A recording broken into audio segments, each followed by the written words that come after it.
ഈ അമീബിക് മസ്തിഷ്ക ജ്വരം എന്നാൽ എന്താണ്, ഇത് ശരീരത്തിൽ ഏത് ഭാഗത്തെയാണ് ബാധിക്കുന്നത് എന്നൊക്കെ നമുക്കൊന്ന് നോക്കാം.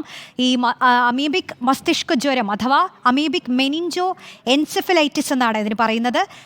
നെഗ്ലേറിയ ഫിലൗറി എന്ന അമീബയാണ് ഈ രോഗം പരത്തുന്നത്. ഈ രോഗാണു മൂക്കിലൂടെ ശരീരത്തിൽ പ്രവേശിക്കും, എന്നിട്ട് തലച്ചോറിനെ ബാധിക്കുകയാണ് ചെയ്യുക. ഒരാളിൽ നിന്ന് മറ്റൊരാളിലേക്ക് ഈ രോഗം പകരില്ല എന്നതാണ് ഇതിലേറ്റവും ആശ്വാസകരമായ കാര്യം.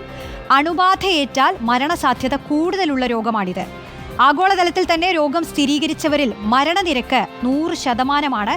10,000-ൽ ഒരാൾക്കേ ഈ രോഗം പിടിപെടുകയുള്ളൂ. പക്ഷേ ഇത് വന്നു കഴിഞ്ഞാൽ മരണനിരക്ക് 100% എന്നത് പ്രധാനപ്പെട്ട ഒരു കാര്യമാണ്. ഇതിൻ്റെ ലക്ഷണങ്ങൾ എന്താണെന്ന് നോക്കാം. ലക്ഷണങ്ങൾ 1-2 ആഴ്ചയ്ക്കുള്ളിൽ പ്രകടമായി തുടങ്ങും. തലവേദന, പനി, ഛർദി എന്നിവയാണ് പ്രധാന ലക്ഷണങ്ങൾ. കഴുത്തുവേദന, അപസ്മാരം, മാനസിക പ്രശ്നം, വിഭ്രാന്തി എന്നീ ലക്ഷണങ്ങളും ചിലരിൽ ഉണ്ടായേക്കാം. മുൻകരുതലുകൾ എടുത്താൽ നമുക്ക് ഈ രോഗത്തെ മാറ്റി നിർത്താം എന്നും വിദഗ്ധർ പറയുന്നുണ്ട്. മലിനജലത്തിൽ മുങ്ങി കുളിക്കരുത്.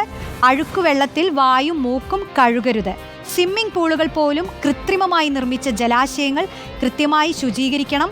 ശുദ്ധീകരിക്കാത്ത ജലത്തിൽ നീന്തുന്നതും ഒഴിവാക്കണം. അത്രയും കാര്യങ്ങളാണ് ഈ രോഗം സംബന്ധിച്ച് നമ്മൾ ശ്രദ്ധിക്കേണ്ടതായിട്ടുള്ളത്.